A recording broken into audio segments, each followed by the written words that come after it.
been doing a lot of research on healthcare, and I came to some interesting epiphanies. So you have the pre-Obamacare era. People, like healthy people, can get insurance on the cheap, $80 to $100 in premiums per month, but it's a lot of people would say they're crap. It's like crap coverage. I wouldn't label it that as a loaded term. I would say it's good for healthy people, right?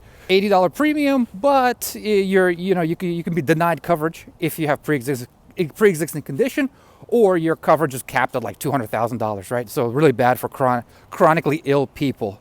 Then you have Obamacare, which a lot of people would say like, oh, Obamacare lowered costs. And after that, which to me, Obamacare is like 15,000 pages of regulation, and our medical system is about 30% of the fees are like regulation and compliance and stuff like that. So Obamacare lowered the cost of Medicare, but it's slow.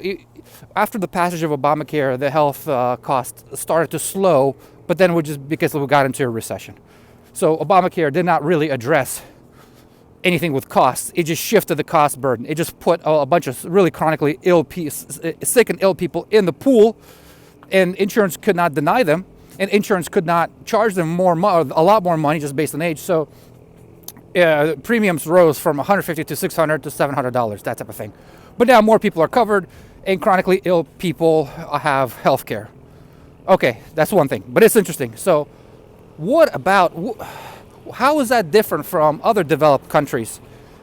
These chronically ill people, how would they be treated in a country with single-payer universal health care, like in, say, Canada, UK?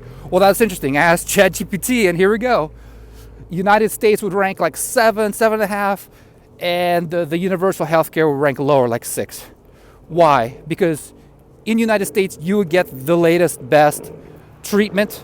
I mean, universal healthcare is pretty decent. If you have like a tummy ache or something minor, you go into the doctor, in and out real quick. It's like at no cost to you. If you have chronic illness and you need to see a specialist like cardiologist or some other major issues, you're going to be waiting in line big time. America spends twice as much on the healthcare system than these other developing countries. So it's a huge trade-off. Do you trade off paying a ton more money for healthcare for the chronically ill people to get the best care? Or do you just save the money, to pay half as much, but chronically ill people, unless they're really rich and could fly to wherever they want, would have to wait in a really long line and might just die waiting for the care? I mean, it's up to you.